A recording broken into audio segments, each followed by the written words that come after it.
কি ভাবছিস? মহাভারত। কি? মহাভারত চলছে মাথার মধ্যে। একটু সহজ ভাষায় বলবি? তুই ভাব, আমাদের ভেতর কত খারাপ গুণ আছে, কত হিংসা, রাগ, অহংকার, কাম, ক্রোধ, লালসা। এই সমস্ত খারাপ গুণগুলো যদি কৌরবদের প্রতীক হয়, আর আমাদের মধ্যে থাকা হাতে গোনা কয়েকটা ভালো গুণ যদি পাণ্ডবদের প্রতীক হয়, তাহলে ধৃতরাষ্ট্র কে বলতো? কে? স্বার্থপরতা। কারণ ওখান থেকেই তো সমস্ত খারাপ গুণের জন্ম। তাহলে গান্ধারী কিসের প্রতীক? দেখ, গান্ধারীর চোখ ছিল, তাও পট্টি বেঁধে রাখ। চোখের সামনে থাকা সত্যিটাকেও দেখতে পেত না। অন্ধবিশ্বাস। কারেক্ট। আর পিতামহ ভীষ্ম? দায়িত্ববোধ। শকুনি? মাথা। আর আমাদের ভগবান শ্রীকৃষ্ণ? আমাদের মন, আমাদের অন্তরাত্মা।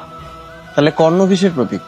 কর্ণ খুব ভালো করে জানতো কোনটা ঠিক কোনটা ভুল। মানে ধর্ম অধর্মের জ্ঞান ওর ছিল, কিন্তু তাও অধর্মের সাথ দিয়েছে। বলতো এবার আমাদের মধ্যে এমন কি গুণ আছে যেটা ঠিক ভুল আমরা জানা সত্ত্বেও ঠিকটা আমাদের করতে দেয় না? ইগো। ইয়েস। তাহলে দ্রৌপদী কিসের প্রতীক? কুরুক্ষেত্রের যুদ্ধ কেন হয়েছিল বলতো? সিংহাসনের জন্য। ভুল।